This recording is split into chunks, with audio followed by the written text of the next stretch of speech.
이 47장 7절에서 12절의 말씀을 가지고 거친 길 위를 걸어가는 인생의 위기라는 말씀의 제목으로 우리가 이 시간 함께 은혜를 나눕니다.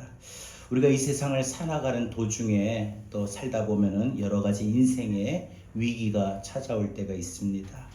재정적인 어려움에 처하는 어려움, 위기가 있고요. 또 가정에 위태롭고 가정이 하나가 되지 못하고 또 힘들어하는 그런 삶의 위기도 있습니다. 또 가족들 관계, 직장에서의 관계, 또 주변의 사람들과의 관계, 여러 가지 인간의 삶 속에 가장 필요한 요소라고 할 수 있는 이 관계적인 부분에도 위기가 올 때가 있습니다. 심지어 신앙생활하는데 성령으로 충만함이 없고 믿음의 충만함이 없어 식어지고 냉랭해지는 그런 영적인 위기도 인생에 찾아올 때가 있습니다. 여러분, 우리가 인생의 위기를 당할 때 거의 어떻게 반응하느냐가 참 중요합니다. 중요한 결론부터 먼저 말씀을 드리면, 인생에 어떠한 위기가 온다 할지라도 참아내고 이겨나가길 바랍니다. 조금만 견디고 또 조금만 참아내면은 모든 게 그냥 평탄하고 또 모든 게 회복이 되고 모든 게 강건해지고 모든 게 행복하게 살 수 있는데, 우리가 그러지 못하고, 그래서 참지 못하고 견디지 못해서 위기 앞에서, 위기라고 하는 그 인생 앞에서 우리가 잘 이겨나가지 못하기 때문에 우리는 이와 같이 인생이 무너지는 경우가 종종 있습니다. 인생이 무너질 뿐만 아니라 삶이 무너지고 인생이 무너지니까 꿈도 무너지고 마음도 무너지고, 때로는 마음이 약해서 그래서 작은 일에도, 아주 사소한 일에도, 또 누군가의 사소한 말 한마디 했는데 쉽게 상처받고 스스로 무너지는 사람도 있습니다. 더 안타까운 것은 한번 이렇게 인생에 조금이라도 무너지는 사람, 조금이라도 흔들리는 사람, 조금이라도 인생의 위기를 당할 때 이겨나가지 못하고 참지 못하는 사람은 그런 일들의 위기를 또 겪을 때마다 또 되풀이되는 그런 일들이 참 많이 일어납니다. 화를 내는 사람은 또 쉽게 화를 낼 수 있는 그 모든 일들이 반복되고요.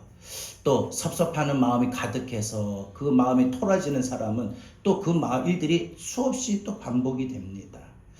참지 못하고 견디지 못하는 것, 이건 참 오늘 우리가 생각해야 될 숙제가 아닌가 생각됩니다. 여러분, 성경에도 이렇게 인생의 위기를 당할 때마다 무너지는 사람이 많이 있었습니다.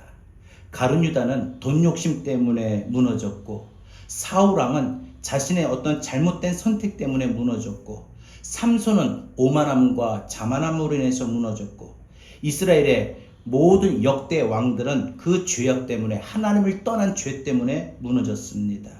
자신의 인생을 찬란하게 빛나며 살아갈 수가 있었는데 이런저런 이유로 인생이 망가지는 사람들이 있다는 것입니다. 그것이 성경에 있는 사람들의 이야기가 아니라 지금도 살아가는 우리 인생의 이야기고 우리 인생의 모습이다라고 말할 수 있습니다. 지금도 많은 사람들이 순간의 위기를 겪을 때마다 그 위기를 이겨내가지 못해서 인생이 무너지는 경우가 많습니다. 여기에 위기를 만나면 위험이 있다는 걸 우리는 알 수 있고, 그리고 그 위기를 당할 때 우리는 자신의 삶을 망가뜨리지 아니할 수 있도록 우리는 한결같은 마음으로, 변함없는 믿음으로 우리는 산다는 것이 정말 복된 것이구나, 이걸 깨달을 수가 있습니다. 성경에 보면 자신이 잘못하여 인생이 거의 무너지기 직전까지 갔다가 극적으로 그 자신의 인생의 위기를 이겨나간 사람이 있습니다. 누굽니까? 오늘 본문에서 소개하고 있는 야곱입니다. 야곱은 애굽의 왕 바로에게 자신을 소개할 때 뭐라고 말하느냐? 내가 130년 동안 참으로 험악한 세월을 살아왔다라고 합니다. 여러분, 130년 동안, 130여 년 동안 이 파란만장한 삶을 살았다는 겁니다. 오늘 이 야곱이 바로에게 자신의 인생에 살아온 것을 이야기하는 이 험악한 세월이라고 하는 것을 저는 오늘 이 말씀을 통해서 성경을 읽다가 우리 인생도 참 살을 보면은 우린 130년이 아니고 어떤 분들은 70년, 어떤 분들은 80년, 아니면 60년, 50년, 심지어 아이들은 또 아이들 수준의 20년을 살고 17년을 살았다 할지라도 그 나름대로 살아온 세월을 보면은 험악할 수 있다는 것이죠. 험악하다는 게 뭘까? 파란만장한 삶이 뭘까? 생각해 보니까 거친 길 위를 걸어가는 모습이 아닐까 생각합니다. 여러분 길 위를 걸어갔을 때 어떻습니까? 우리 운동할 때 요즘에 보면은요, 운동장에 그 발을, 예전에는요 그냥 흙먼지 날리는 운동장을 걸었습니다. 그러다가 조금 바뀐 게 그냥 트랙에 인조잔디도 깔고 그렇게 돼 있습니다. 요즘에는 과학적으로요, 사람이 밟을 때마다 약간 쿠션이 드는 느낌을 갈 수 있는 그런 모든 시설을 다 깔게 돼 까는 곳들도 있습니다. 그러니까 우리가 어느 길을 걸어가느냐에 따라 몸의 피로도도 우리가 느낄 수가 있고 느끼지 못할 수가 있습니다. 더 운동할 때도 효과적일 수도 있고 효과적이지 못할 수도 있습니다. 우리 인생이 어떤 길을 걸어가느냐, 정말 우리 인생을 내가 살아본, 내 지금까지 살아왔던 내 50평생, 60평생, 70평생, 80평생을 돌아보니까 참 나도 야곱 못지않게 험악한 세월을 살아왔구나. 나도 참 파란만장한 삶을 살아왔구나. 가정적으로, 건강으로, 자녀로, 생활로, 직장으로, 사업으로 나도 참 돌아보면은 나도 만만치 않구나 라고 생각이 되시는 분 계십니까? 여러분, 우리는 그렇게 거친 일을 걸어가는 인생의 삶입니다. 야곱이 이렇게 자신을 살아온 삶을 고백했는데, 그 거친 일을 걸어가도 야곱처럼 무너지지 않는 사람이 있는가 하면은, 쉽게 나 너무 화가 난다, 너무 마음 아프다, 너무 섭섭하다, 너무 상처받았다 해서 그 자신의 살아온 그 거친 길 위를 걸어가는 자신의 인생의 모습, 삶의 모습, 주어진 상황이 너무나도 힘들다, 어렵다, 위기다 하여 그것을 조금만 더 견디고 조금만 더 참아내고 조금만 더 이겨나가도록 힘썼으면 되는데, 그 모든 것에 포기하고 그냥 나도 모르겠다 해가지고 방치하거나 체념하거나 방황하거나 해서 그 인생의 위기 앞에 무너지는 사람도 있습니다. 오늘 야곱은 이 파란만장한 삶, 험악한 세월을 살아왔다라고 거친 길 위를 걸어온 인생이었다고 고백하고 있는데, 야곱은 어떤 인생의 위기를 그렇게 걸어왔는가, 어떤 험악한 세월을 보내왔던가, 어떤 거친 길 위를 걸어왔던가, 오늘 세 가지를 살펴보면서 우리 인생 한번 비교해 보고자 합니다. 여러분, 야곱이 만난 첫 번째 위기는 외로움의 위기였습니다. 오늘 야곱이 130여 년 동안 살아오는 동안에 야곱이 거친 길 위를 걸어가는 인생의 첫 번째 위기는 외로움이었다는 겁니다. 결론부터 말씀을 드릴게요. 여러분 인생에 살아가는 동안에 여러분 외로움을 느낄 때, 외롭다고 여겨질 때, 그 외로움의 위기를 당하면 어떻게 이겨야 되느냐? 하나님 붙들고 의지해야 됩니다.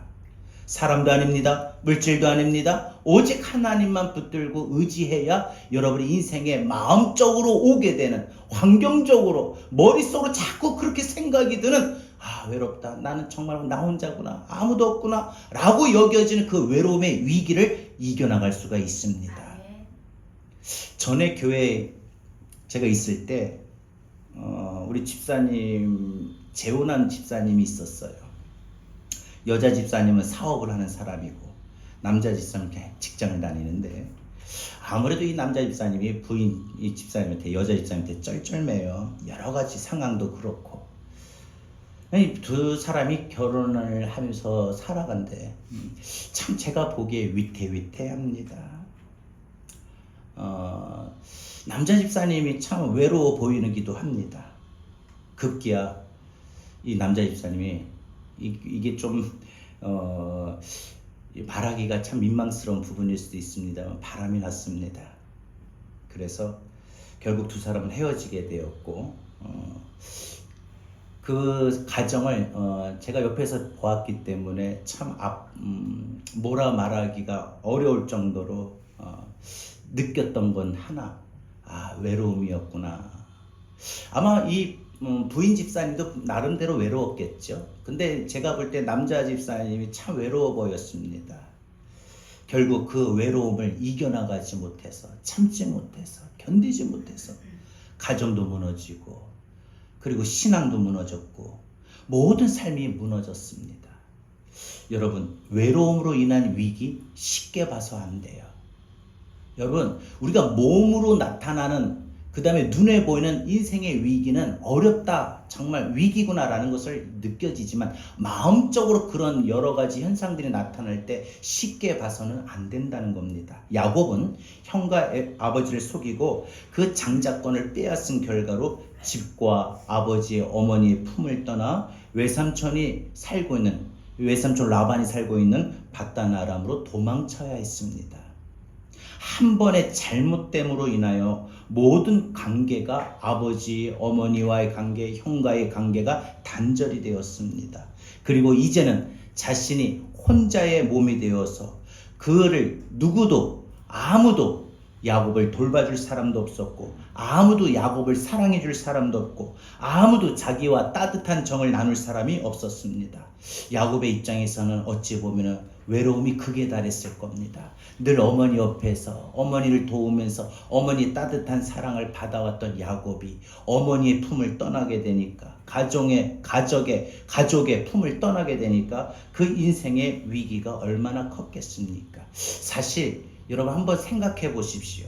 야곱이 이 형 에서가 야곱을 죽이겠다고 해서 급하게 도망치는데, 이 도망치다 보니까 이 한참 외삼촌이 살고 있는 그 밧단 아람으로 도망을 가는데, 하루는 이제 해가 지는 거예요. 그래가지고 거기서 더 이상 나가질 못하니까 거기서 잠을 자는데, 홀로 그 외로운 밤을 보낼 때 얼마나 무서웠겠습니까? 얼마나 외로웠겠습니까? 외로움이 아마 야곱의 인생에서 보면 극에 달했을 겁니다. 그런데 성경에 보면은 야곱은 놀랍게도 마음을 추스리고 그 외로운 마음을 가다듬습니다.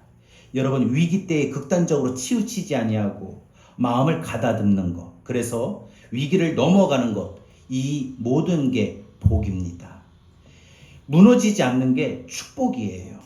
외로움의 위험한 상황을 만들었지만 그럼에도 무너지지 아니한 것이 야곱의 인생의 복이었습니다.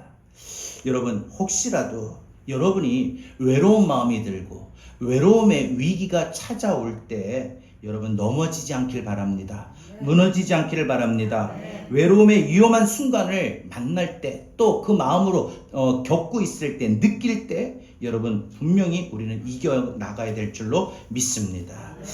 여러분, 가장 외로운 순간에 야곱은 하나님을 붙들었기 때문에 그 홀로 야곱은 외로움의 위기도 이겨나갔어요. 그래서 야곱이 돌베개 잠하고 돌을 베개 삼아 잠을 잤던 그 밤의 외로움도 이겨나갔고, 또 야곱이 야복강에서 홀로 하나님 앞에 기도하며 홀로 기도할 수밖에 없는 그 홀로라고 하는 외로움도 이겨나갈 수가 있었던 겁니다. 여러분, 무엇보다 야곱이 이런 외로움을 이겨나갈 수 있었던 것은 그날 하나님의 음성을 들었습니다. 뭐라고 하셨습니까? 야곱아, 두려워하지 말라.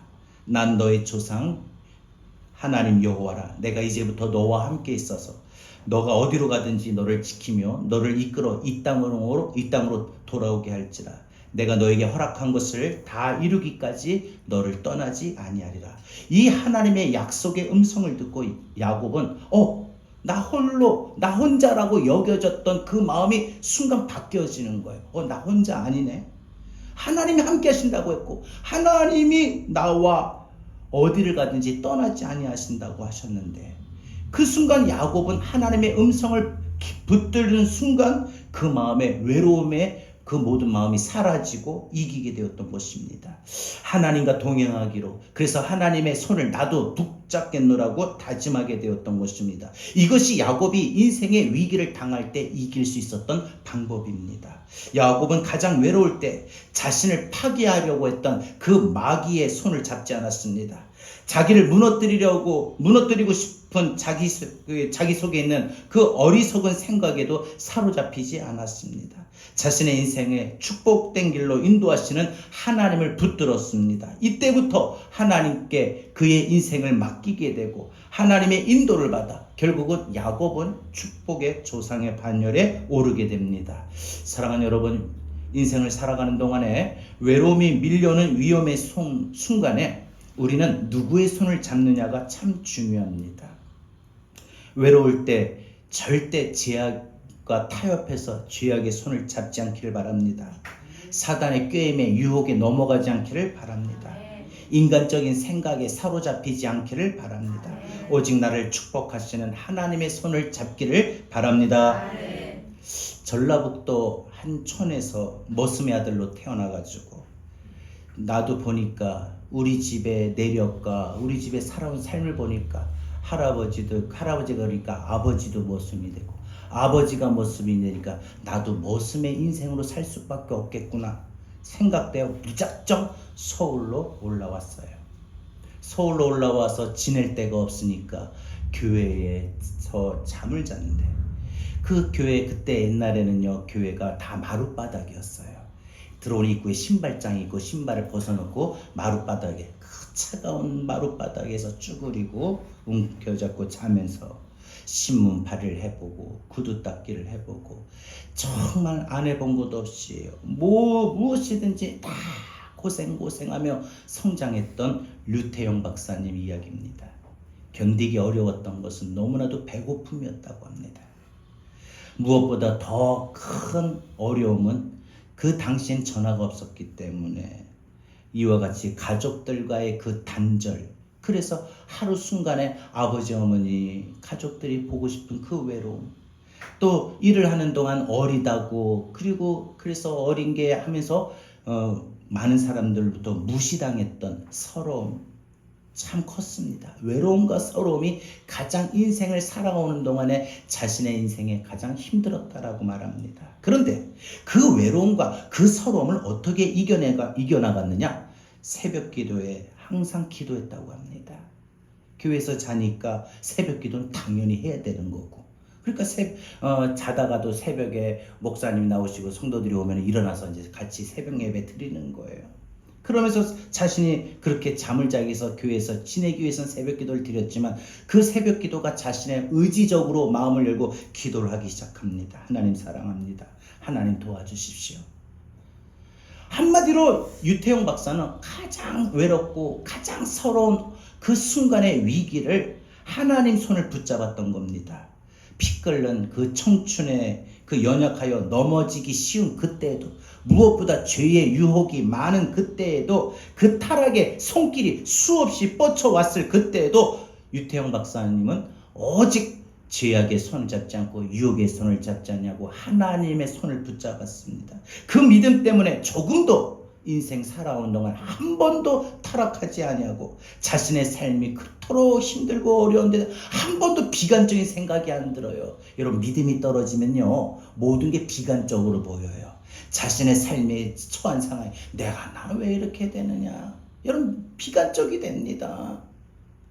자존감이 떨어지는 거고요. 근데 믿음이 충만하면요 자신이 자존감이 떨어질 필요 없어요. 누가 뭐래도 나는 이래도 하나님이 나를 존귀한 자라고 하시는데, 근데 믿음이 떨어지고 은혜가 떨어지니까 모든 것이 비관적으로 보여요. 근데 류태영 박사는 한참 자신의 살아온 그 삶의 상황이 비관적일 수밖에 없었지만 그는 하나님 앞에 날마다 새벽으로 기도했기 때문에, 하나님의 손을 붙잡았기 때문에 한 번도 자신은 서러움을 당하면서 무시를 당하면서 외로움을 당했지만 한 번도 비관적인 생각을 한 번도 안 했다고 합니다. 그렇게 정말 죽도록 고생한데 다른 친구들은 부모님 품에서 따뜻한 밥 먹으면서 지내는데 자신은 부모님하고 떨어져서 교회에서 홀로 배고프면서 그 추운 마룻바닥에 웅크리고 자면서 자신의 인생이 이게 뭔가 할 수도 있었겠지만 한 번도 그런 생각해보지 않았다고 합니다. 여러분, 저를 비롯해서 여러분들이 우리 인생 살아가는 동안 아무리 힘이 들고 어려워도 우리 비관적인 생각 안 할 수 있기를 바랍니다. 물론 우리의 의지적으로는 잘 안 돼요. 하나님의 은혜가 충만하면, 하나님의 은혜가 내 안에 넘치면은 우리는 비관적인 생각이 안 들게 됩니다. 그 믿음 때문에 조금도 타락하지 아니하고, 그래서 자신의 삶을 비관하지 아니할 뿐만 아니라 이렇게 내가 가만히 있으면 안 되겠다, 뭐라도 해야 되겠다, 낮에는 열심히 일을 하고 또 저녁에는 야간 고등학교를 다녀요. 더 하나님을 붙잡게 되는 순간 한 푼도 돈이 없었지만 덴마크와 이스라엘로 유학을 갈 수가 있게 되었습니다. 그래서 이분이 나중에 건국대학교 부총장까지 지내셨습니다. 여러분, 인생의 위기를 당하고 인생의 외로움의 위기를 당할 때 반드시 내게 좋은 일이 올 거다 라는 그런 생각에 소망을 갖길 바랍니다.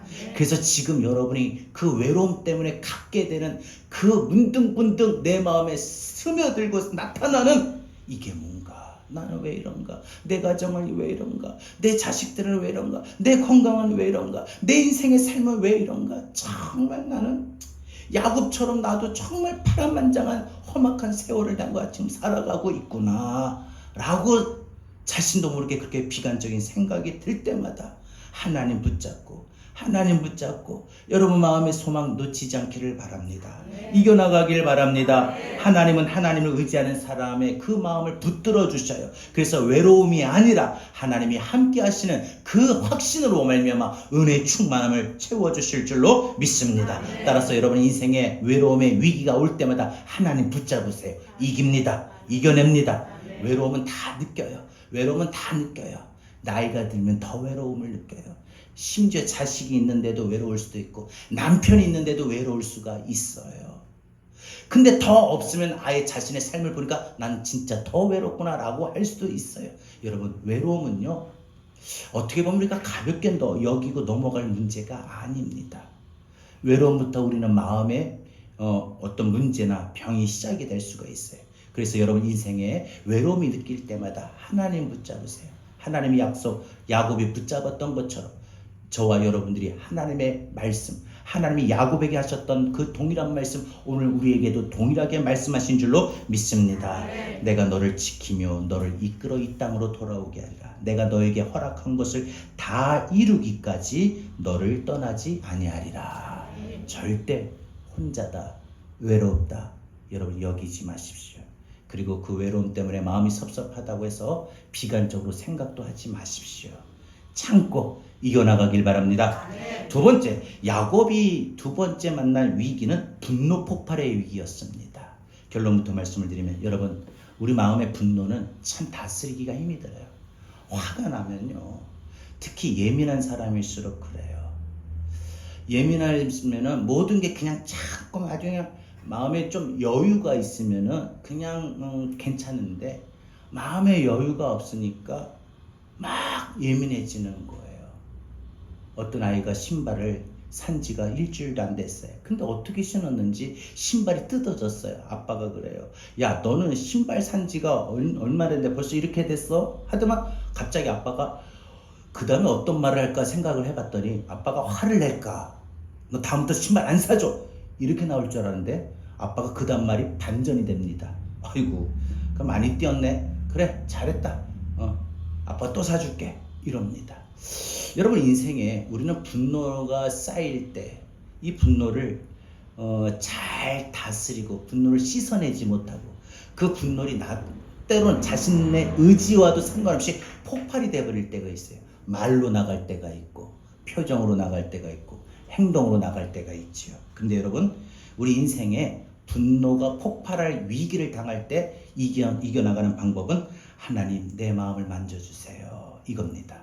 하나님의 만져주심을 구해야 된다는 거예요. 우리가 인생 살면서 가장 경계할 것 중에 하나가 바로 이 분노 폭발의 위기입니다. 예전에 이렇게 뉴스를 이렇게 딱 보게 되면 여러분 사람이 사회적으로 많은 뉴스의 중심이 뭘까요? 생각해 보니까 분노더라고요. 그래서 요즘에 뭐 분노 조절 장애라든지 이런 말이 우리에게 쉽게 들을 수가 있습니다. 어떤 부인은 남편에게 너무나도 화가 나가지고 남편을 독약을 먹여가지고 죽이고 또 어떤 할머니는 친구들과 모였는데 그 친구들에게 다퉈서 노인정에서 다퉈서 화가 나가지고 사이다 병에다가 독약을 타가지고 죽이고 어떤 아버지는 너무나 화가 나가지고 자식을 때리는데 그 자식이 불구가 되어버리고 이 분노라고 하는 것은 한번 폭발하고 나면 다 후회합니다. 지나고 나면 반드시 후회가 되죠.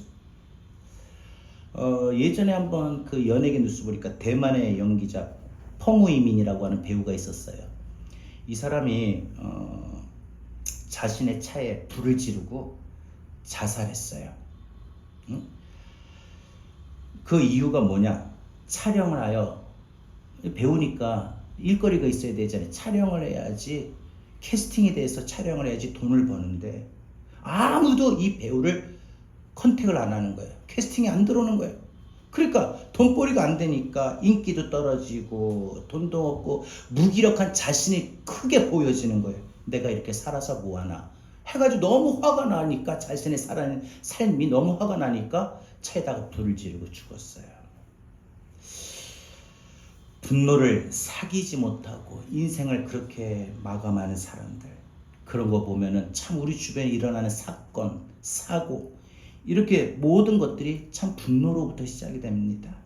야곱은 외삼촌 라반의 집에서 열심히 성실하게 노동의 일을 합니다. 그래서 야곱 때문에 외삼촌 라반의 집이 거부가 됩니다.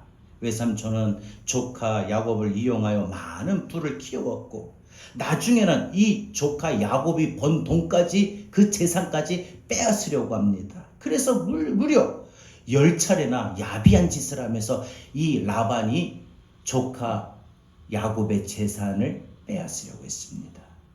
외삼촌 라반은 참 그러고 보면 악랄하고 무자비하고, 어떻게 보면 정말 야곱이 그렇게 꾀를 내가지고 장자권을 형 에서에게 뺏었는데, 야곱은 그 자기가 그 빼앗은 그 꾀로 스스로 또 외삼촌한테 당합니다. 야곱이 얼마나 화가 나겠어요. 여러분 그러잖아요. 열심히 일했는데 돈 한 푼 못 받으면 아유 또 주시겠지. 물론 한 달, 두 달은 그래요. 아유 이번에 월급이 아유 돈이 없어서 우리가 이랬어. 내 다음 달에 꼭 줄게. 예, 그럼 그 다음 달에 주세요. 근데 다음 달에 되면 두 달치 받아야 되는데 또 그 다음 달 가니까 또 다른 말로 해가지고 아 이번에 돈이 준비가 안 됐다. 아유 미안하다. 다음에 꼭 줄게. 아유 저도 바쁜, 저도 힘든데 그럼 다음에 꼭 주세요. 한 번 더 유효합니다. 그 석 달째 돼가지고 석 달치 월급을 받았는데 또 뭐 그러는 거예요. 그럼 어떻게 해요? 화가 날까요, 안 날까요? 그래도 아유 그럼 다음 달 또 주세요. 다음 달 돼가지고 1년 뒤에 또 주세요. 하는 사람 없습니다. 폭발합니다. 싸웁니다. 여러분 야곱의 입장에서도 참 너무나도 이 외삼촌이 자신에게 하는 모든 모습들이 화가 납니다. 정말 야곱의 입장에서는 아마 외삼촌이고 뭐고 다 그냥 쉽게 표현하면 죽여야 되겠다. 20년 동안 한 달치 월급이 아니고 20년 동안 월급을 받은 모든 재산을 빼앗은 겁니다. 분노가 폭발할 수 있는 상황입니다. 하지만 야곱은 그때도 끝까지 잘 참았습니다. 야곱이 그 화가 나는 분노가 끌어올라서 폭발할 수밖에 없는 그 모든 상황을, 그 모든 마음을 어떻게 참아낼 수 있었느냐? 성경에 보니까 하나님이 개입하셨어요. 하나님이 개입하셨어요. 하나님이 야곱을 도우시며 야곱이 축복이 있는 인생임을 하나님께서 야곱에게 깨우쳐 주셨어요. 너 지금 당장 이 재산이 중요한 게 아니다. 여러분 야곱은 분노를 참고 이겨나갈 수 있었던 거, 바로 그것은 분노할 때 하나님이 그 마음을 어루만져 주셨기 때문입니다. 어느 날 야곱은 조용히 자기 가족들 데리고 외삼촌 집을 나와서 이제 고향으로 돌아갑니다. 뒤늦게 야곱이 자신에게 말 한마디도 없이 그냥 도망쳤다 생각했던 외삼촌이 야곱 일행을 쫓아와 해를 입히려고 하다가 자기가 조카를 하나게 만들게 되었다라는 사실을 알고 야곱의 일행을 그래 돌아가라. 여러분 보세요. 화가 날 수밖에 없는 상황에 하나님께서는 그 야곱의 마음이 진정될 뿐만 아니라 다른 사람의 마음까지도 진정되게 하셨어요. 또 한 가지, 형 에서가 야곱이 온다는 소식을 듣고 400명을 군사를 준비해가지고 야곱을 죽이려고 쫓아옵니다. 그러니까 어떻게 보면 야곱은요, 뒤에서는 이제 고향으로 가는데 뒤에서는 외삼촌의 군대가 오고 앞에서는 온다는 소식을 듣고 형 에서의 군대가 옵니다. 그런데 하나님이요, 그 야곱의 마음에, 그 분노 폭발의 마음에 하나님이 그 마음을 만져주시는데, 하나님이 분노 폭발한 야곱의 뿐만 아니라 분노를 유발하게 했던 다른 사람과의 관계, 상대방의 마음까지도 만져주시더라는 거예요. 그래서 라반의 마음을 움직여서 잡으려고 왔는데, 그래 내가 가면 그러고 보면 너도 화가 났겠다. 미안하다. 가서 잘 살아라. 하고 돌려보내고, 형 예선을 죽이려고 오는데 애가 보니까 절뚝절뚝거리고, 이게 뭐야, 하나밖에 없는 내 동생이 이 병신이 돼가지고 오네. 너무 마음이 아파가지고 막 가가지고 목을 서로 껴안고 야곱아 어떻게 지냈니? 어떻게 지냈니? 하고 그 마음을 움직이시는 거예요. 여러분 사람이 살아가는 동안에 한쪽만 분노를 할 수는 없어요. 한 사람이 분노를 하게 되면 화가 나면 그 옆에 사람까지 화가 납니다. 분노를 폭발해. 근데 하나님이 만져주시면 그 우리 마음의 분노만 만져주시는 게 아니라 그 나와 관계된 상대방의 마음의 분노도 만져주실 줄 믿습니다. 미국의 흑인 방송인 오프라 윈프리를 들어보셨습니다. 부모님 없이 할머니 손에서 자랐습니다. 10대 초반부터 사촌 오빠들에게 강간을 당하고 마약을 강요당하며 가난과 소름 속에 살았습니다. 이렇게 살아가는 인생의 모습이 너무나도 억울하고 너무나도 자신이 초라하고 너무나도 화가 나서 견딜 수가 없어요. 그래서 나는 왜 이런 삶을 살아야 되는가? 몇 번씩 죽어야 되겠다 생각하고 자살을 시도했습니다. 근데 자살을 시도할 때마다 여의치가 않았습니다. 주변 친구들 보니까 살 소망이 끊어져서 자신과 같은 사람들 친구들이 창녀가 되거나 안 그러면 마약에 쩌들고 있거나 마약을 파는 인생으로 살고 있어요. 그러니까 자신과 처지가 비슷한 친구들은 그렇게 그 분노의 폭발에 결국은 그 외로움의 위기에 무너져서 자신을 에라 모르겠다 방황하고 방치했던 그 친구들의 모습을 보면서 나는 절대 저렇게 살아서는 안 되겠구나. 자신의 마음을 다짐하고 붙잡았습니다. 그래서 자신의 모든 분노할 일, 그 모든 분노를 중단했습니다. 이래서는 안 되겠다. 내 마음부터 정말 내가 스스로 만져야 되겠다. 어떤 유혹이나 시련이나 분노가 있어도 조금도 요동하지 않냐고 그래서 자신의 성장을 위해서 열심히 노력했어요. 그리고 무엇보다 그가 하나님 믿고 교회를 다니면서 믿음의 삶에 들어오니까 하나님께서 더욱더 특별한 은혜를 주십니다. 그래서 여러분 미국에서 가장 돈을 많이 버는 유명 방송인이 되고 또 성공한 인생을 살게 될 수가 있었던 것입니다. 요즘 많은 사람들이 화가 나는 일에 쉽게 참지를 못합니다. 사소한 일에도 이게 뭐예요? 이거 뭐예요? 이렇게 조금 반항하는 것도 참을성이 약하기 때문이고요.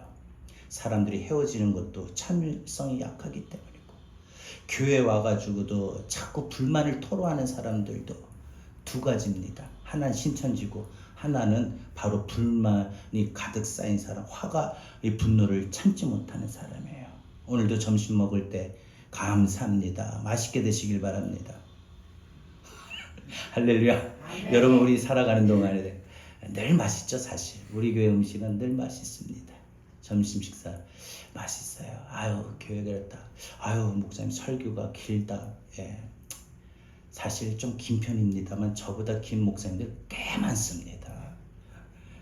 여러분 교회에서 뭐 불만을 토로하면 사실 할 수도 있어요. 근데 자꾸 그렇게 우리 있는 마음에 못마땅한 마음이 자꾸 스며들고 생각이 들고 그래서 그걸 입으로 표현하면은 나도 모르게 분노가 쌓여지는 습관이 됩니다. 가정에 돌아가셔서도 여러분 남편을 바라볼 때, 자녀들 바라볼 때, 자녀들도 부모를 바라볼 때, 형제들을 바라볼 때 사실 내 마음에 내 성에 차지 않는 모습들이 있을 수 있어요.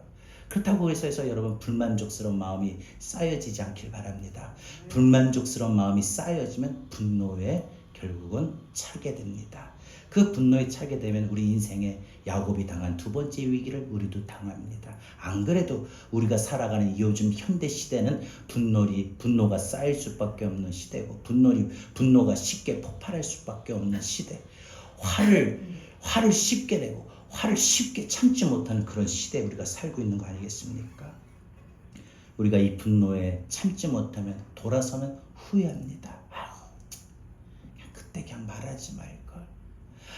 그때 그냥 차라리 거울이라도 한 번 더 보고 그냥 억지로라도 웃을걸. 그때 그냥 내가 그렇게 하지 않을걸. 우린 그런 생각을 참 많이 합니다. 근데 여러분 그런 마음이 우리가 의지적으로 잘 안 돼요. 순간 그죠? 하나님 우리 마음 만져주시네. 화가 날 때 하나님이 꼭 눌러.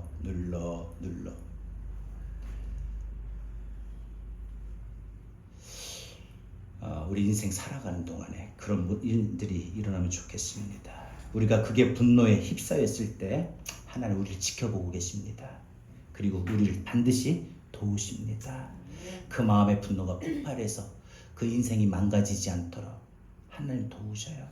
그래, 조금만 참아, 잘 참았잖아. 하나님 오셔서 다독여 주셔요.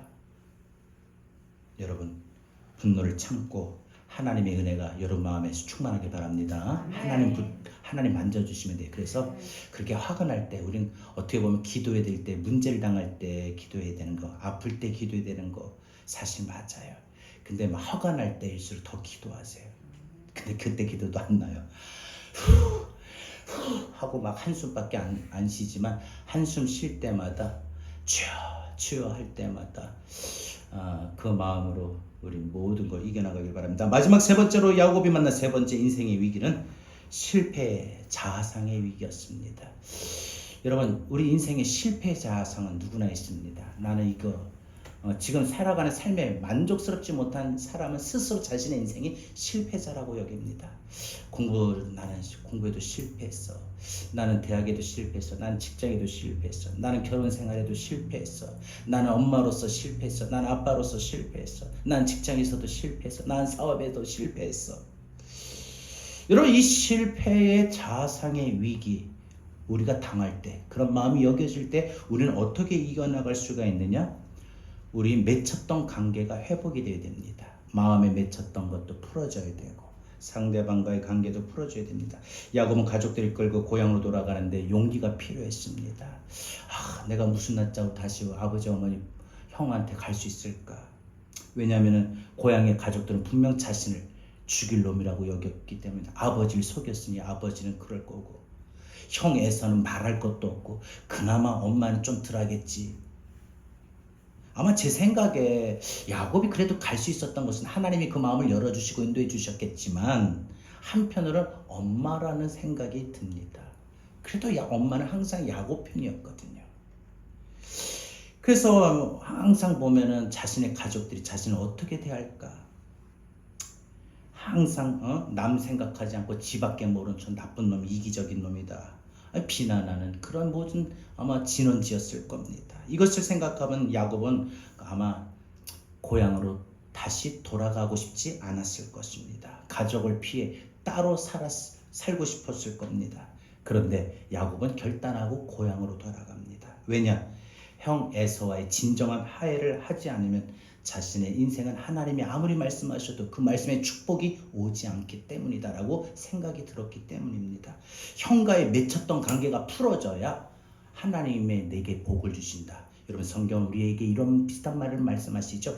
이 땅에서 묶이면 하늘에서도 묶이고 이 땅에서 풀리면 하늘에서도 풀리는 거예요. 이 땅에서의 모든 관계가 맺혀 있고 묶여 있는데 하나님과 나와의 관계가 풀릴 수 있겠습니까? 형 에서의 분노가 20년이 지났음에도 불구하고 아직 남아 있었습니다. 아니나 다를까 형 에서는 20년 전의 일을 까마득하게 잊어버리지 않았습니다. 생생하게 기억하고 매일매일 에서는 동생 야곱을 죽이겠다고 다짐해서 군사들을 모집하고 군사들을 훈련을 시켰습니다. 그래서 야곱이 온다는 소식을 듣고 400명을 끌고 야곱을 죽이려고 옵니다. 정말 절대절명의 위기죠. 가족들을 먼저 앞서 보내고 야곱은 홀로 약복강에 남아 기도를 합니다. 천사와 밤새도록 씨름했다라고 하는 표현이 보면은 야곱이 얼마나 여러분 이 몸을 그냥 가만히 이런 기도가 아닐 거예요. 천사와 씨름하면 막 몸을 얼마나 움직였겠어요. 얼마나 움직였겠어요. 기도를 할 때 여러분 처절한 기도는 그렇게 합니다. 간절한 기도가 아니라 처절한 기도는 그렇게 나와요. 그냥 몸을 가만히 막 치기도 할 거고 막 하나님 막 할 거고 우리 저녁 기도 때 보면은 그러잖아요. 조용히 하는 분들도 계시지만 막 하다가 쫙막 고함도 지르고 막 손뼉도 치고 쫙 팔도 두 수목도 올리고 이 야곱이 천사와 씨름했다라고 해서 진짜 천사와 씨름한 게 아니라 그 기도의 모습을 말하는 건데 그 기도가 얼마나 처절했냐. 왜? 뒤에는 라반의 외삼촌의 군대, 앞에는 형 에서의 군대가 오니 자기 가족들 먼저 앞에 보내고 자기는 홀로 있는 이 그 자리에서 하나님이 지켜주시지 않고 하나님이 역사해 주시지 않으면 자신은 살 수 없다는 거죠. 그런 처절한 기도를 했어요. 그런 처절한 기도를 합니다. 이제 하나님이 야곱의 기도를 들으시고 천사를 통하여 야곱의 한도뼈를 치며 축복합니다. 너가 이겼다. 그리고 너의 이름을 다시는 야곱이라 하지 말고 이스라엘이다. 너의 새 이름은 이스라엘이다. 이 기도가 끝나고 얼마 안 있어서 야곱을 죽이려고 에서가 왔는데 이 에서 앞에 야곱이 납작 엎드려 형님 살려주세요. 근데 에서가 와서 보니까 저기서부터 다 오는 폼이 형 에서롭지가 다리를 쩔뚝거리면서 그래서 일으켜 세워서 서로 안고 목을 어금 맞추고 입 맞추고 서로 울었습니다. 분노 속에서 달려오는 동안에 하나님이 에서의 마음을 바꾸신 거죠. 여러분 이 화해로 인하여 형에게 미움받았던 야곱은 소원하던 그 평생의 소원이었던 형과의 관계가 맺혔던 관계가 풀어졌습니다. 비난받았던 야곱의 인생은 더 이상 비난받지 않아도 되는 것이고 좋은 형제고 아버지 어머니에겐 좋은 아들이 되는 그러한 모든 새 가족으로 받아들일 수가 있었던 것입니다. 그제서야 야곱은 나쁜 놈이 되어버린 자신의 깨어진 자아상, 실패한 자아상, 이 모든 일그러진 자아상이 회복될 수가 있었던 것입니다. 여러분 우리 살다 보면은 우리는 다 실패자라고 여겨지는 실패의 자아상이 있어요. 실패 그림자가 마음속에 있어요. 공부를 잘못하는 학생들은요, 나는 실패자다. 가정에 살면서 여러 가지 배우자의 관계가 갈등했을 때 나는 결혼 생활의 실패자다. 직장 생활에 잘 적응 못하고 힘들고 어려우면 난 직장에서도 실패자다. 여러분 우리는 그런 누구나 마음속에 그 실패의 자아상이 숨겨져 있어요. 그래서 힘들고 어려움을 겪을 때마다 자신 안에 이 검은 마음입니다. 이게 우리는 그런 마음이라고요. 하나님이 주신 은혜는 하얀 마음이라고 하는데 밝은 마음인데 하얀 마음이라는데 이 마귀가 주는 그런 어둠의 그 검은 마음은 우리 속에 실패에 누구든지 자아상이 깔려 있어요. 그래서 힘이 들고 어려울 때마다 나는 실패자다. 나는 비관하게 되고 그런 자신의 모든 하나님이 주시는 존귀한 인생의 자존감도 다 떨어지고 내 인생이 왜 이러냐, 나는 이렇게밖에 못 사네, 그러면서 자신의 비관을 처지하다 보니까 자신과 특히 주변에 있는 사람들 더 잘 살고 더 잘 나가고 더 자식들은 잘 되고 더 좋은 부모 만나고 더 좋은 차를 타고 좋은 옷을 입고 다니면 괜히 화가 나가지고 나는 못한데 너는 그렇게 해코지하고 싶은 게 요즘에 그래서 사회적으로 대두되는 문제가 그런 거 아니겠습니까? 묻지마 폭행요. 글쎄요, 알 수 없이 폭행을 당한 건데 왜 그럴까? 그렇게 모든 원인 제공했던 그들의 삶의 상황과 환경을 보면은 다 힘들고 어려웠던 사람. 그러니까 나는 사회적으로 버림받았던 사람인데 너희들 보니까 화가 난다? 이거 아닙니까? 여러분 보세요.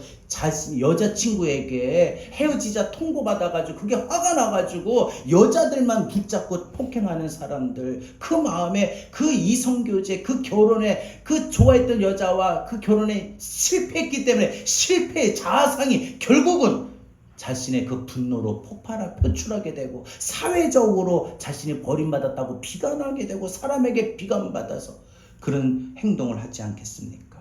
여러분, 뼈아픈 과거, 부끄러운 과거, 일그러진 채 방치하며 우리 신앙생활하면 안 됩니다. 여러분 혹시 여러분들 주변에 누구와든지 관계 속에서 깨어진 관계가 있어요? 슬픔과 고통의 찌끄러기들 여러분 마음에 있어요? 여러분 이거 해결하지 못하고 해소하지 못하고 이 마음 버리지 못하고 우리가 신앙생활하면 안 됩니다. 하나님 앞에 기도할 때 우리 마음을 정결케 하옵소서. 여러분 우리가 이 정결케라고 하는 것을 좀 알아야 됩니다. 우리 찬양도 부르지만 뭘 정결케 하느냐? 우리의 이런 어두워진 마음이 벗어나고 새 마음이 되어야 되는 겁니다. 우리가 컴퓨터를 보게 되면은 우리가 컴퓨터에 안 쓰던 이렇게 문서, 서류 같은 거 이런 모든 것들은 쓰레기통에 버리는 작업이 있어요. 쓰레기통에 버려야지 그걸 버리지 않고 그걸 계속 쌓아두고 방치되니까 나중에 어떤 일이 터지면 그것까지 탁탁탁탁 연결이 되어가지고 결국은 인생이 무너지게 되는 겁니다. 그렇기 때문에 여러분 정결한 마음을 달라고 기도하시고요. 여러분 행여라도 주변에 사람이 있어서 그 사람이 생각이 난 거, 그래서 잘못한 거 있으면 찾아가 용서를 빌고, 그리고 상대로부터 또 그런 일을 겪으면 오히려 괜찮다고 품어주시고요. 상대로부터 인정받고 평화를 누려야 진정으로 승리한 인생이 됩니다. 그것이 맺혔던 관계가 풀어지는 거예요. 상대방으로부터, 여러분 주변 사람도 인정받아야 돼요. 그래서 주변 사람도, 그 주변 사람이 날 모르는 사람은 인정 못하잖아요. 근데 나 잘 아는 사람, 그래서 자식은 부모에게 인정받아야 되고, 부모는 또 자식들에게도 인정받는 부모가 돼야 돼요. 존경받는 부모가 돼야 돼요. 부부간에도 서로 인정을 할 줄 알고 인정을 받아야 됩니다. 여러분 인정이 이 마음속에 정결케 할 수 있는 작업이 될 수 있습니다. 야곱의 인생은 실패 속에서 시작했고 위기 속에서 시작했지만 그의 인생의 결과는 달랐습니다. 집에서 쫓겨난 혈혈단신의 인생이, 무에서 시작하는 인생이 물질의 부와 가족의 행복의 극대화를 이루게 됩니다. 깨어진 관계가 다시 회복이 되고 비난받았던 인생이 사랑받는 인생으로 바뀌게 됩니다. 그리고 그는 축복 속에서 태어난 12자녀들이 결국은 이스라엘의 12지파가 되게 됩니다. 하나님이 아브라함에게 하늘의 별같이 바다의 모래알같이 후손을 많게 해주시겠다는 이 약속을 야곱을 통해서 이루어 주신 것이지요. 여러분, 그래서 야곱은 축복의 조상이라고 합니다. 우리가 아브라함은 믿음의 조상이라고 합니다. 그런데 야곱은 축복의 조상이라고 합니다. 그래서 우리가 찬양도 야곱의 축복 있지요. 여러분, 혼자서 수많은 하나님의 은혜로 말미암아 복을 누렸기 때문입니다. 왜 야곱이 그런 축복을 받았느냐, 누렸느냐? 한 가지 결론, 오늘 끝 전체적인 결론입니다. 뭐냐? 그의 인생에 위기를 당했지만 위기 앞에서 무너지지 않았어요. 여러분 살다 보면 위기를 당할 때 많아요. 재정적이든 관계적이든 가정이든 건강이든. 근데 위기를 당하면 사람이 힘들고 어려우니까 하고 막 화도 낼 수 있고, 또 나 왜 이러냐, 나만 그래 하면서 외로울 수도 있고, 나는 이것밖에 안 되나 보다 하고 실패자라고 여겨지는 그 마음도 있을 수 있어요. 그런데 그런 모든 위기가 올 때마다 이기세요. 하나님 붙들고, 하나님 내 마음 이런 마음 만져달라고 기도하고 나갈 때 하나님께서 야곱을 축복의 조상으로 세우신 것처럼 하나님께서 저와 여러분들 축복하여 주실 줄 믿습니다. 하나님이 위기를 이겨내려고 기도하는 자의 삶을 지켜주십니다. 여러분 외로움의 위기가 닥쳐도, 분노의 위기가 닥쳐도, 일그러진 실패자의 자상의 그 위기가 닥쳐도 여러분 이겨나가는 저와 여러분 되길 바랍니다. 우리의 모든 것 아시는 주님입니다. 우리가 어떤 위기를 겪고 있는지, 야곱의 위기 중에 나는 어떤 위기를 겪고 있는지 하나님은 다 아셔요. 우리 마음의 연약한 모습이고 우리의 부족한 모습을 채워주십니다. 비록 우리가 당하는 위기의 삶이 지금 현재 거친 길 위를 걸어가는 그런 인생의 모습 같다 할지라도 하나님은 우리와 함께 하여 주시고 우리를 지켜주시고 우리를 붙들어 주실 때 우리는 이겨나갈 수 있습니다. 사랑하는 여러분, 거친 길을 위에 걸어가는 인생을 사는 여러분들의 삶 속에 이 날마다 승리하는 은혜가 있길 바랍니다. 모든 것 아시는 주님, 나의 마음의 연약함 보시고 나의 마음의 연약함 보시고 부족한 그 모습 그대로, 부족한 그 모습대로 주님 마음에 새겨주셨네. 주님 마음에 새겨주시네. 주님께 토로한 마음, 주님께 토로한 마음 하나하나 헤아려 주시네. 하나하나 헤아려 주시니 그 마음 그 아픔들을, 그 마음 그 아픔들을 주님 손으로 품어주시네. 님 손은, 여러분 우리가 겪는 모든 마음 아픔을 하나님 손으로 만져주셔요. 거친 길을 걸어갈 때도 험한 산이 앞을 막아도 빛 대신 주님의 두 손이 나를, 내 마음, 내 삶을 붙들어 주십니다. 마음이 닿은 내 삶에 점이 슬픔을 씻으시네. 주님을 찬양, 주 이름을 찬양하. 거친 길이를 걸어갈 때도, 거친 길이를 걸어갈 때도, 험한 산이 앞을 막아도 빛 대신 주님의 두 손이 나를 붙드네. 주의 마음이 닿은 내 삶에 점인 슬픔을 씻어주신 주님을 찬양, 주 이름을 찬양하네. 다시 한번 모든 것 아시는 주님, 처음부터요. 모든 것 아시는, 우리 인생의 위기를 다 알고 계셔요. 주님이 나의 맘에 연약함 보시고, 부족한 그 모습대로, 부족한 그 모습대로 주님 마음에 새겨주십니다. 주님 마음에 새겨주시네. 인생이 위기 앞에서 힘들 때마다 주님께 도로, 주님 앞에 막 나와서 기도하세요. 탄식하는 마음으로 나 하나 헤아려 주시니. 그 아픔, 그 마음, 그 아픔 주님 손으로 다 품어주십니다. 우리의 마음, 우리의 아픔까지 다 품어주셔요. 우리 인생의 위기를 보면은 거친 길이를 걸어가는 것 같죠. 길이를 걸어갈 때 우리 앞에 험한 산이 앞을 막아도, 그러나 우리 주님이 빛 대신 주님의 두 손이 나를, 내 마음까지도 붙들고 계십니다.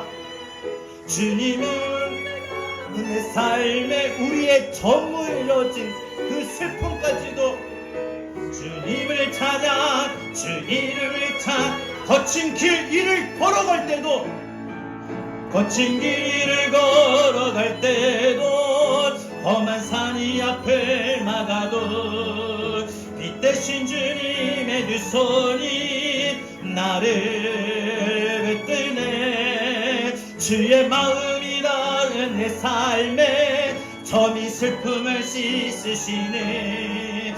주님을 찬양. 이 가사가 참 좋아요. 은혜가 되지 않습니까? 다시 한번 거친 길이를 걸어갈 때에, 거친 길이를 걸어갈 때에 험한 산이 앞을 막아도 빛 대신 주님의 두 손이 나를 붙드네. 주의 마음이 닿은 내 삶에 점이 슬픔을 씻으시네. 주님을 찬양, 주님을 찬양. 다시 한번 거친 길이를 걸어갈 때도, 거친 길이를 걸어갈 때도, 험한 산이 앞을 막아도 빛 대신 주님의 두 손이 나를 붙드네. 주의 마음이 닿은 내 삶에 오랫동안 슬픔을 씻으시네.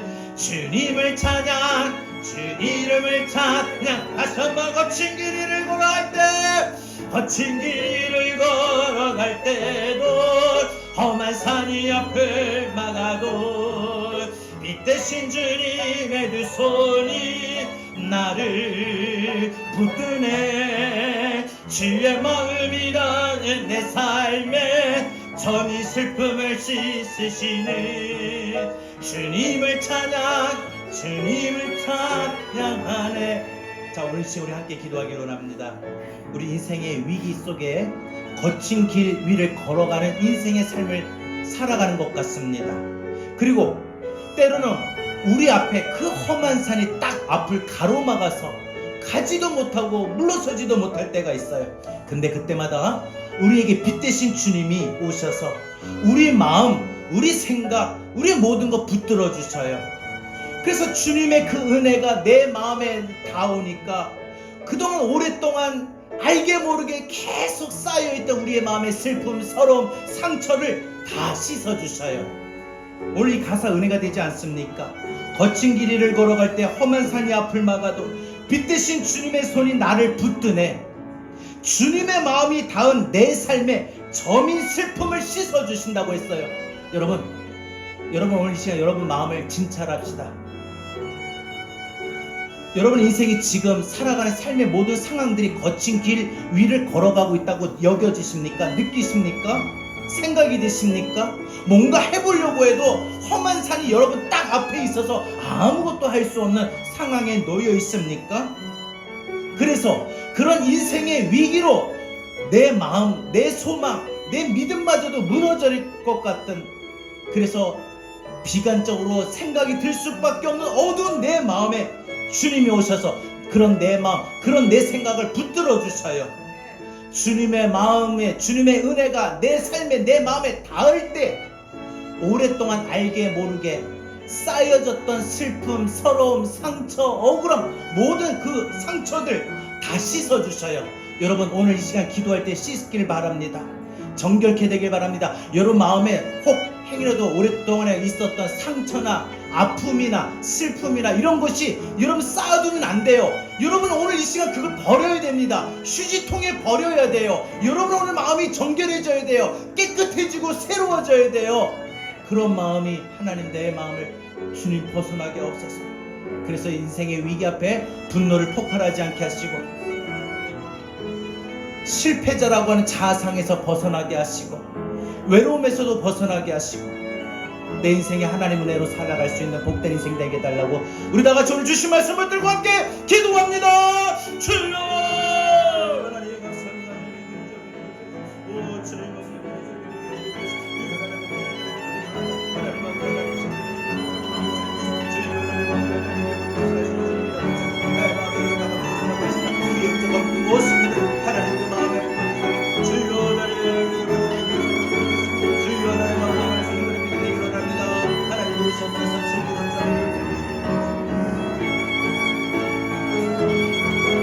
거친 길을 걸을 때 하나님과 살아가고 있을 때도 빛드신 주님의 두 손을 잡아주시고 주님의 마음이 나오는 삶에 저미로진 슬픔마저도 아픔마저도 상처마저도 씻어주시옵소서. 씻어주시옵소서. 주여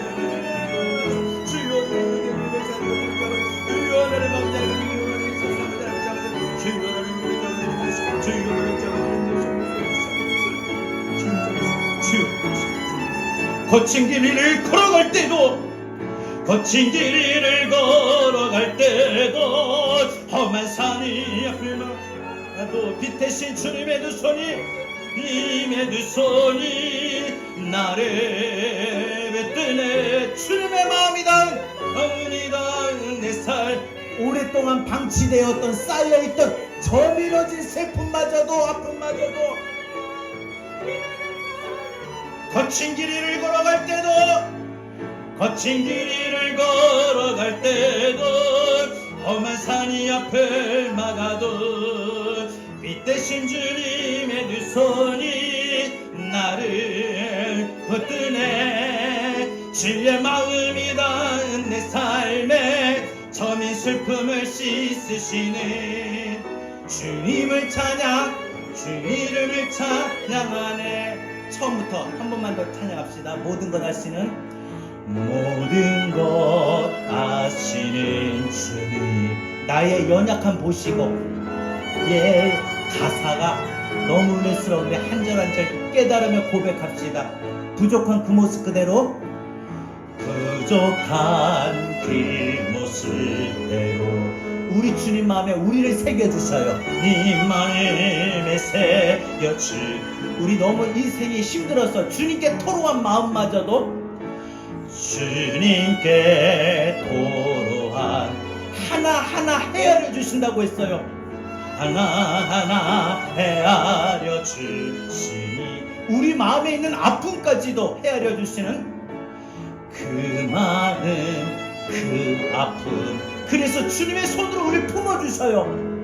주님의 손 품어주. 다시 한번 처음부터 모든 것 아시는 주님, 우리 인생에 어떤 위기가 있는지 우리 주님 다 아신다고 했습니다. 아시는 주님, 나의 마음의 연약함도 보시고 나의 마음의 연약함도 보시고 무엇이 부족한지 그 모습 그대로 부족한 그 모습대로 주님 마음에 우리를 새겨주신다고 했어요. 인생의 위기, 거친 길 인생을 살아가는 우리의 마음이 너무 힘들어서 주님께 토로한 마음 하나하나 헤아려 주신다고 했습니다. 너 이런 아픔이 있지? 이런 힘듦이 있지? 그거 다 헤아려 주신다고 했어요. 그 마음, 그 아픔들 주님 손으로 품어주시네. 님 손으로 우리도 야곱같이 험악한 세월을 살아왔던 우리가 거친 길을 걸어갈 때도 험한 산이 앞을 막아도 빛 대신 주님의 두 손이 나를 붙드네. 주의 마음이 닿은 내 삶에 저미 슬픔을 씻으시네.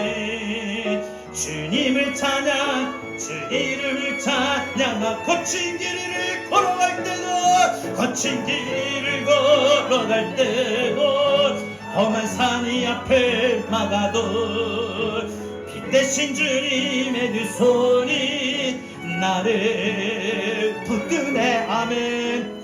주의 마음이 닿은 내 삶에 우리의 오랫동안 쌓여왔던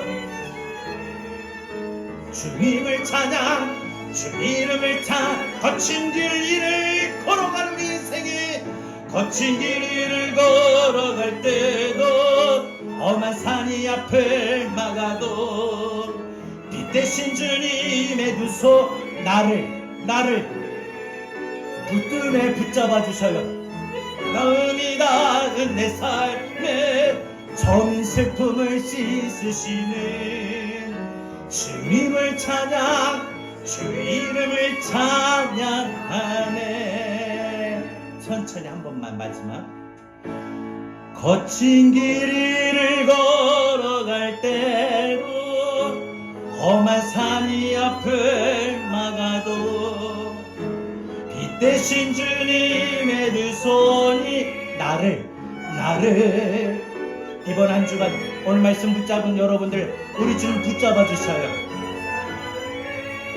저민 슬픔을 씻으시는 주님을 찬양, 주님을 찬양하네. 여러분 고단한 인생길, 거친 인생길 살아가는 여러분들을 주님 붙잡아 주셔요.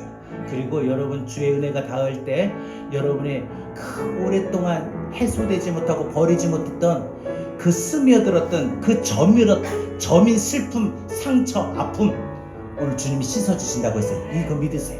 여러분 아픔, 여러분 서름, 여러분 분노, 오랫동안 저민 슬픔, 저민 아픔, 저민 상처